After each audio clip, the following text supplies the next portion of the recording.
More candid than his mother, he is likely to acknowledge the monarchy's brutal colonial history but avoid inviting calls for reparations.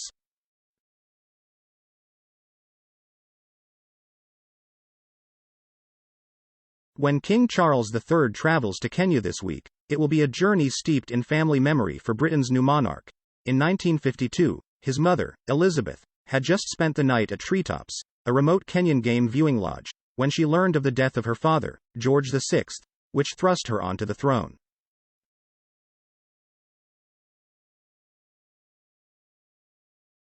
But Charles has no plans for a sentimental pilgrimage to Treetops. The hotel has fallen into disrepair in recent years, and it is redolent of the kind of white, colonial, safari glamour that the king would do well to avoid on his first visit to a former British colony since he succeeded his mother last year.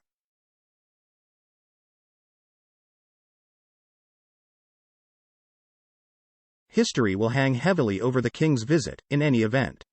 Buckingham Palace said Charles would acknowledge the more painful aspects of the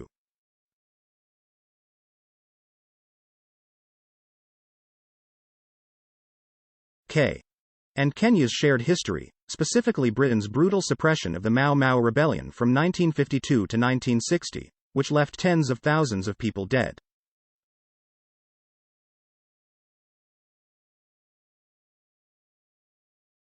Royal visits to former colonies have long been delicate, but in the aftermath of the Black Lives Matter movement, they have become fraught.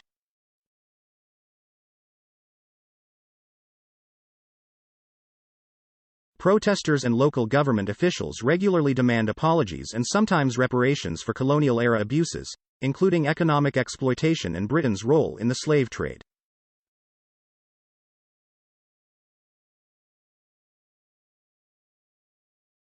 The palace has declined to say whether Charles will apologize for Britain's crackdown on the Mau Mau Rebellion, and such a gesture would be complicated because it could open the British government to calls for compensation.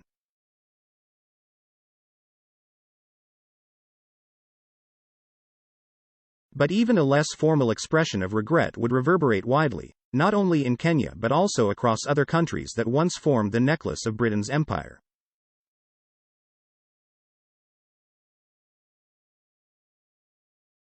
"He's walking a tightrope," said Nick Cheeseman, a professor of democracy at the University of Birmingham.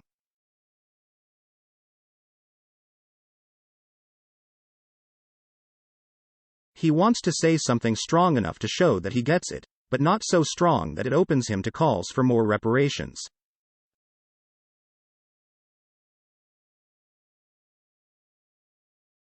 The words used by Charles could be a template for royal visits to other former colonies.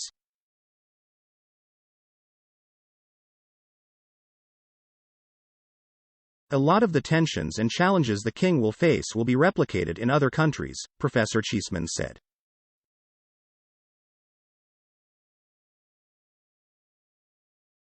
Above all, the palace is trying to avoid the public relations Donnybrook of last year's Caribbean tour by Prince William and his wife, Catherine.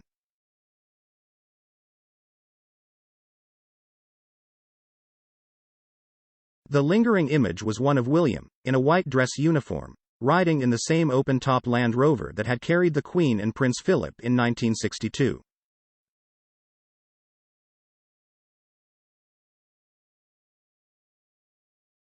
To some Jamaicans, it was a caricature of a colonial proconsul inspecting his troops.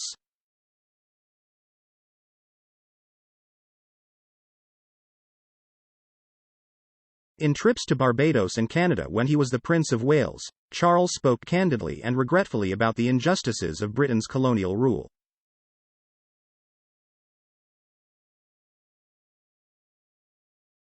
He has struck a tone of equanimity about the fact that former colonies, like Barbados, have thrown off the British monarch as their head of state.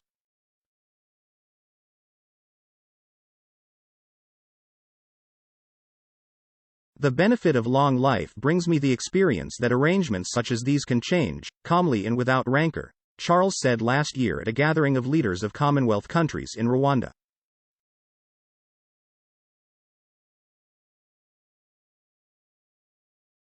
The palace moved swiftly last November when a former lady-in-waiting to Queen Elizabeth repeatedly queried a guest at a royal reception, who was black and was born in Britain, about where she came from.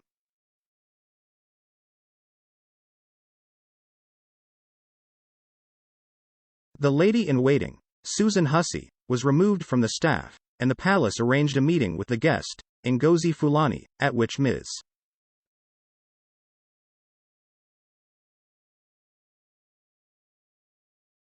Hussey apologized to her face-to-face. Charles has already revealed that he possesses a much more nuanced understanding of the legacies of empire than was the case with his predecessor, said Ed Owens, a royal historian, who recently published a book, After Elizabeth. Can the monarchy save itself?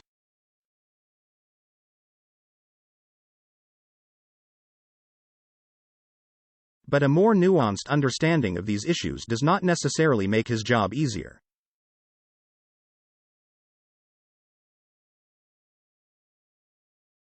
The Queen, too, made gestures to the past. In 1997, she paid her respects at the site of the Amritsar massacre in India, where British troops opened fire on a peaceful protest in 1919.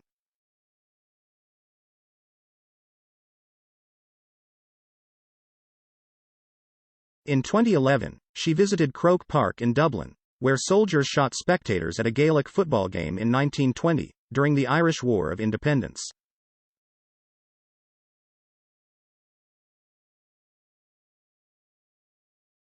The Queen did not speak about these atrocities with the candor of Charles, but she was widely revered in the former empire, dating back to her visit to treetops in the 1950s.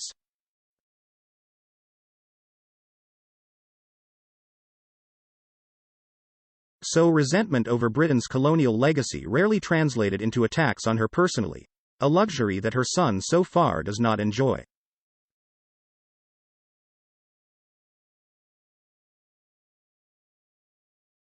In Kenya, descendants of slain Mau Mau leaders are calling on Charles to offer a formal apology for Britain's actions during the period known as the emergency.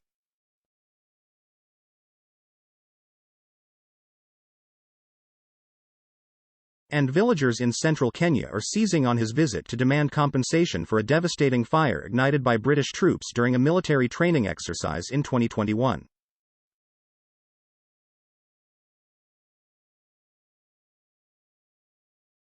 Palace officials said the king would meet with the families of those affected by Britain's actions, though they have not offered details.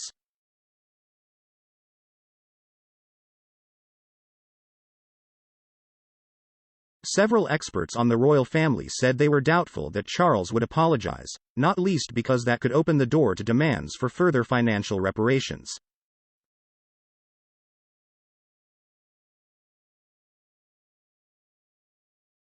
As a constitutional monarch, King Charles acts on the advice of his government and will not issue a formal apology without discussing the implications of this decision with the Prime Minister, said Carolyn Harris, a history instructor at the University of Toronto who has written widely about European monarchies.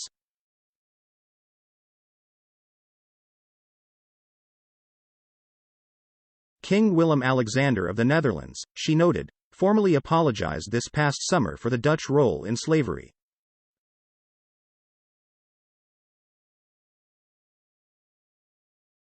The Dutch king and queen last week visited South Africa, where indigenous groups also want a direct apology and reparations for colonial atrocities.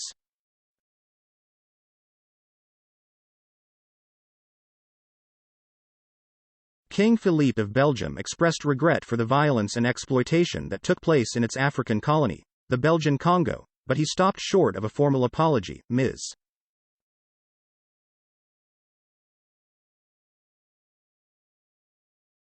Harris said. Britain paid about £20 million, $24 million, to those who suffered during the Kenya emergency, and it erected a memorial to the victims.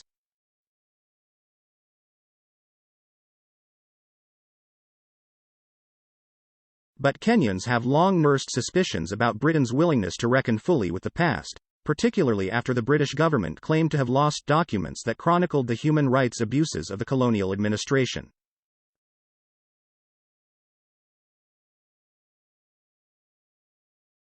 One of the lenses through which Kenyans view the UK is, have you been honest with us?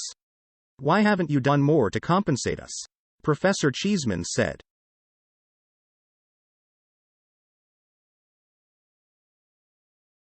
Still, Kenya's president, William Ruto, invited Charles and his wife, Queen Camilla, to visit, and both sides have an incentive to make the trip a success.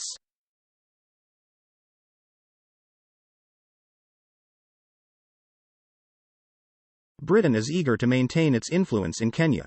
It is a major economic donor to the country, in addition to training troops there.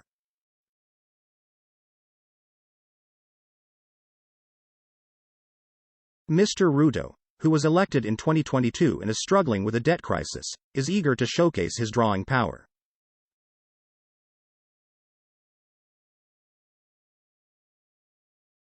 For Charles, too, the trip is a chance to demonstrate back home that the monarch can still be an effective agent of soft power for Britain.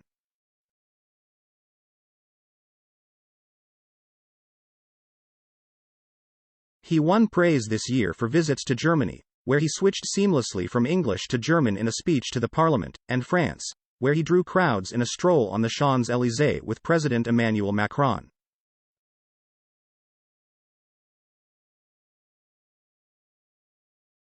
To some critics, though, it is all about public relations. Nothing the king is going to say is going to change the past, said Kehinde Andrews, a professor of Black Studies at Birmingham City University.